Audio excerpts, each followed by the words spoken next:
Watchtower claims that there are over 8 million Jehovah's Witnesses across 240 something lands that believe exactly the same things without any disagreement whatsoever. We're told that they're all unified in what they call true worship. But is perfect unity among Jehovah's Witnesses real, or is it one of the most carefully maintained illusions in modern religion? You ready? Let's get into it.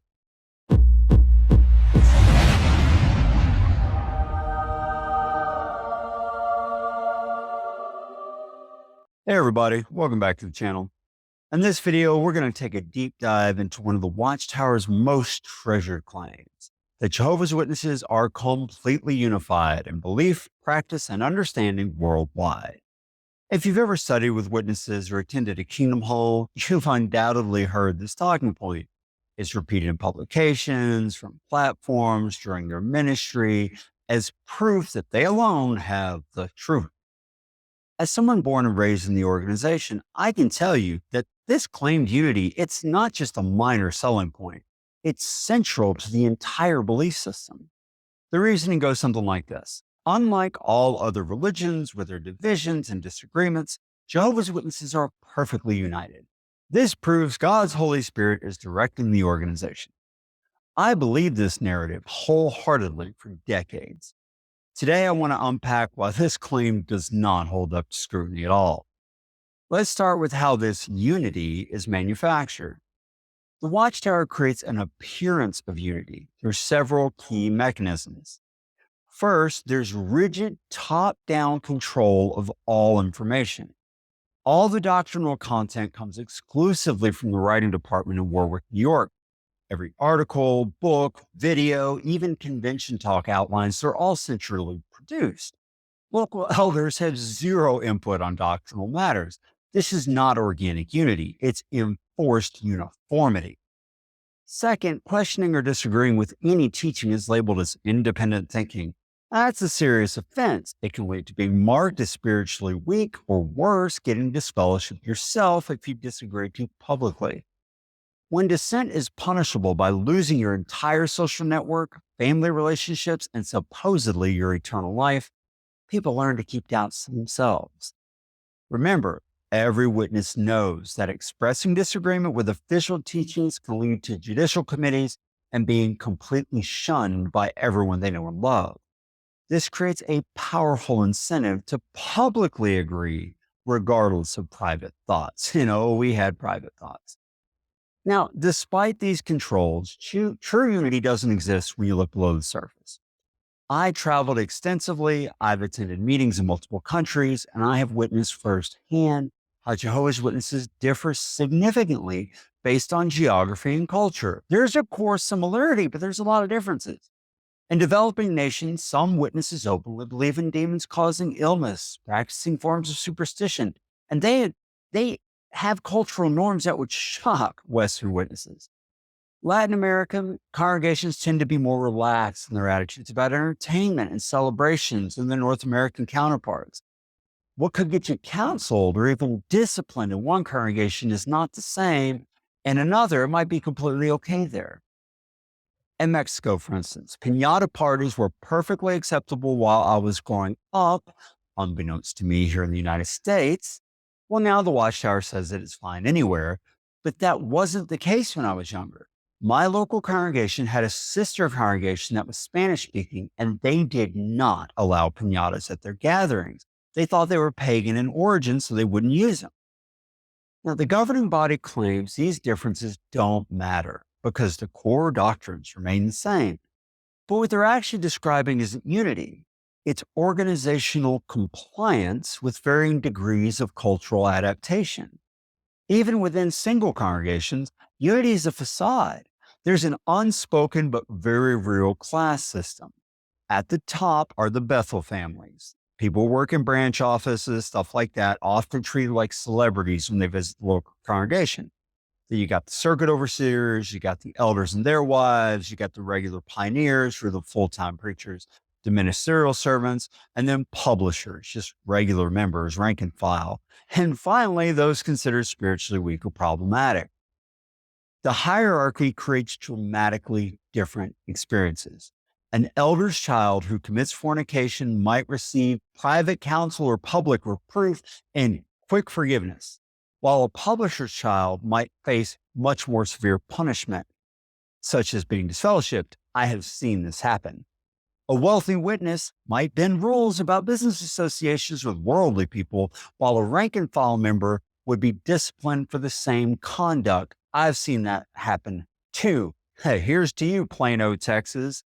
Witnesses from well-connected families often receive preferential treatment for assembly parts, special privileges, and lenient judicial decisions. The reality stands in stark contrast to their so-called unity and equality. Visit congregations in different parts of the same country, and you'll see the same thing I saw: significant differences in practice. Rural congregations often interpret rules more strictly than urban ones because they're more conservative. Southern U.S. congregations typically are also more conservative on dress, grooming, entertainment, that kind of thing, than the northern counterparts. Go to Texas, then New York, you'll see a difference. There's a massive generational divide too. Older witnesses often view modern technology, higher education, certain careers, that kind of thing suspiciously, while younger witnesses increasingly struggle with these kinds of restrictions. A lot of young witnesses maintain a public persona of compliance while privately making very different choices. 3 out of 4 of them leave by the time they're adults. If unity were real, we would expect consistent application of rules and consistent beliefs across all congregations. But instead, we see drastically different enforcement of rules about facial hair, entertainment choices, higher education, modest dress, depending on where you live. Varying interpretations of what constitutes worldly association. Different standards for judicial committees based on status in the congregation. Cultural practices incorporated into worship in some regions that would be considered pagan in others, and dramatically different attitudes about acceptable careers. The Watchtower organization is fully aware of these inconsistencies, but they only acknowledge them when they're forced to address specific issues. Otherwise, the myth of unity remains a powerful recruitment and retention tool. This enforced appearance of unity comes at a devastating human cost. Consider what happens to those who can't maintain the facade, such as teenagers hiding their doubts to avoid losing their families, LGBTQ people, whether or not you agree, there are witnesses living in secret terror being discovered about that. Members with mental health issues afraid to seek proper treatment because of stigma. Intellectually honest witnesses who notice contradictions but stay silent to protect relationships. People trapped in abusive marriages because divorce options are severely limited. This is not unity.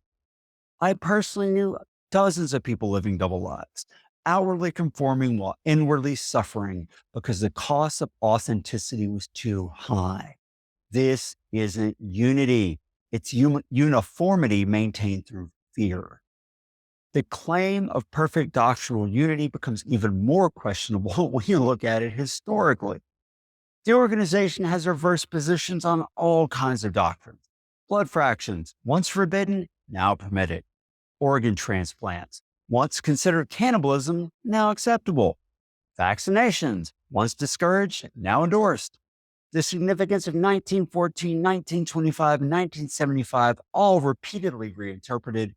The generation that will not pass away was redefined multiple times. Whether the faithful and discreet slave refers to all anointed or just the governing body, which activities constitute pagan celebrations, and on and on. When current teachings directly contradict past truth, is that really unity? Or is it synchronized changing of beliefs based on whatever the current leadership decides?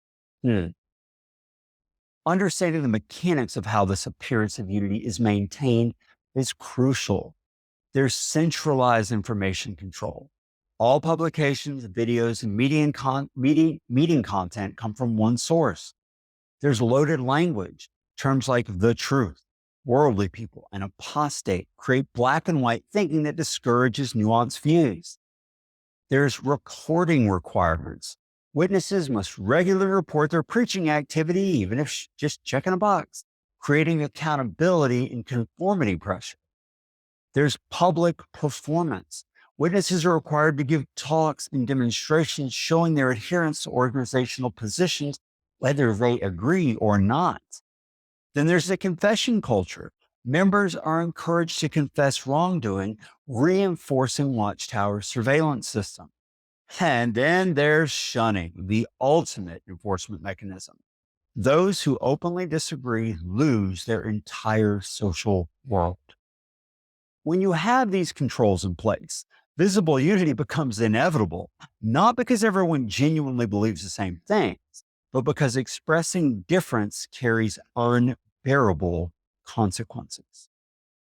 If Jehovah's Witnesses were truly experiencing divine guidance producing unity, we would expect very different things. Open, honest discussions of doctrinal questions without fear. Consistent application of principles regardless of status or connection.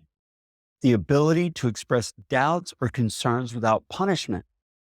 Room for cultural and personal differences within shared core values. And loving inclusion rather than fear-based compliance. Instead, what we see is a carefully managed system where appearance matters more than authentic consensus. Now, you might wonder why this issue is so important, and I'll tell you why. The unity claim is a primary recruitment tool of Jehovah's Witnesses. It convinces sincere people seeking religious truth that they found the one true religion. Understanding how this unity is artificially manufactured helps protect vulnerable people from making life-altering decisions based on false assumptions. This manufactured unity also traps existing members who might otherwise question harmful policies. When you believe that everyone else is in perfect agreement, you assume that any doubts are your personal failing rather than legitimate concerns. I stayed in the organization far longer than I should have because I believed in this unity myth. I thought that doubts and questions made the person the problem, that they were spiritually weak for not seeing things as clearly as everyone else supposedly did. It was only when I began to travel and meet witnesses from different backgrounds and then left and talked to people that I realized how much variation actually existed beneath the surface.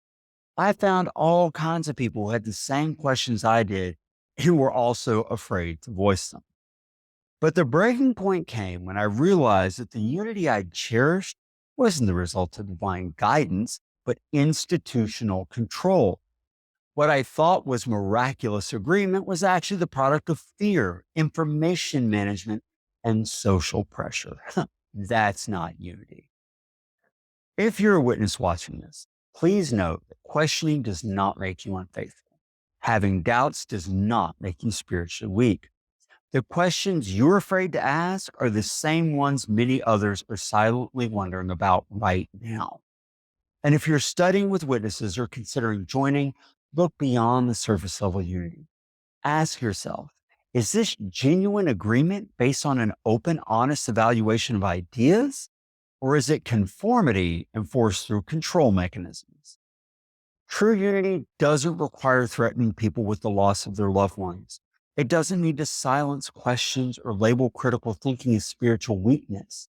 Real unity can embrace diversity of thought while maintaining core values. My journey out of the organization, it was rough, it was hard, but it led to something I never had inside. Authentic relationships based on genuine acceptance rather than conditional belonging. Instead of performing unity, I found real connections with people who don't all think alike, but who respect each other's journey. Thank you for watching. If this video resonated with you, please hit the like button and subscribe for more content about religious systems and finding your authentic path. In the comments, I'd love to hear your experiences with religious unity claims, whether it's from the witnesses or anybody else. Till next time, keep asking questions and thinking for yourself, and I'll catch you in the next video.